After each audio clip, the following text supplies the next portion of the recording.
Magandang araw guys, for this video magluluto tayo ng sinabawang ulo ng mamsa. Simple lang guys yung mga ingredients nito. Siyempre yung ulo ng mamsa, kamatis at sibuyas, dahon ng kangkong, at siyempre yung tanlad. Simple lang guys yung pagluluto nito.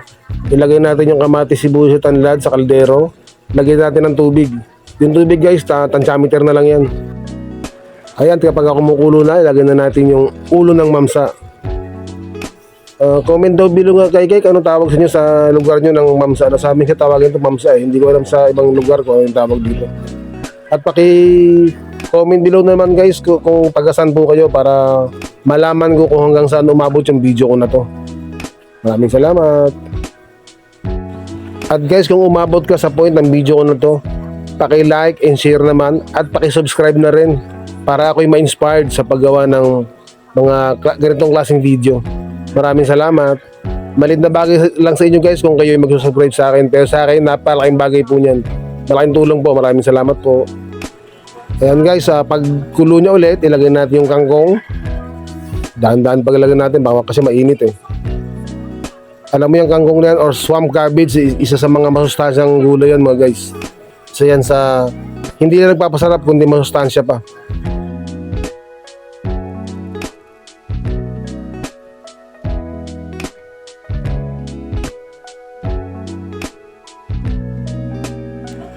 Ayan guys, matapos nating ilagay lahat ng kangkong, lagyan na natin ng asin guys. According to our preference, depende sa inyo yan guys kung paano nalagyan, pero para sa akin tama na yung asin na yun. At guys, kung mapapansin mo talaga yung taba ng isda, kitang kita sa sabaw. Sariwang sariwa kasi kayo na yan nung pagbili ko kanina. Bagong huli pa yan guys, nung bilhin ko kanina.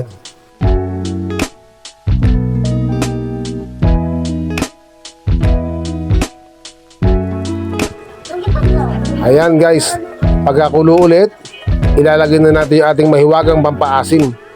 Ibubuhos ko lahat yan guys, yung pampaasim yan kasi konti lang naman yun. Tamang-tama lang isang sachet na yan dito sa akin niluluto. Alam nyo ba guys, yung pinasiman na kahit na ano, isa yan sa mga paborito ng anak ko na ulam, lalo-lalo pag maasim. Dumadami yung pagkain nila pag maasim ang sabaw. At siya nga pala guys, ulitin ko na kung umabog ka sa video na to, hihingi ulit ako ng favor. Baka pwedeng paki-like, share, at subscribe na rin. Maliit na bagay lang po sa inyo guys, pero sa akin napalaking bagay po niyan. Maraming pong salamat po ulit.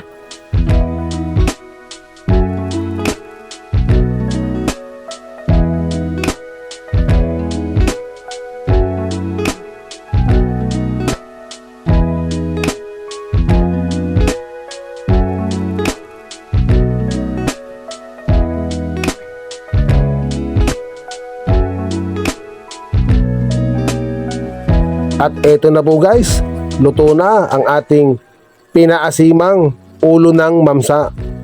Tara guys, kain tayo. At eto guys, makikita nyo naman yung aking dalawang chikiting. Talagang sarap na sarap sa pagkain. Makikita nyo naman, lalo-lalo yung aking panganay. Talagang gustong-gusto nyo maasim na may sabaw. Lalo na yung bunso ko, kita mo naman, napakalakas kumain. Talagang higop sabaw talaga sila pag maasim. Ang kanilang ulam na may sabaw.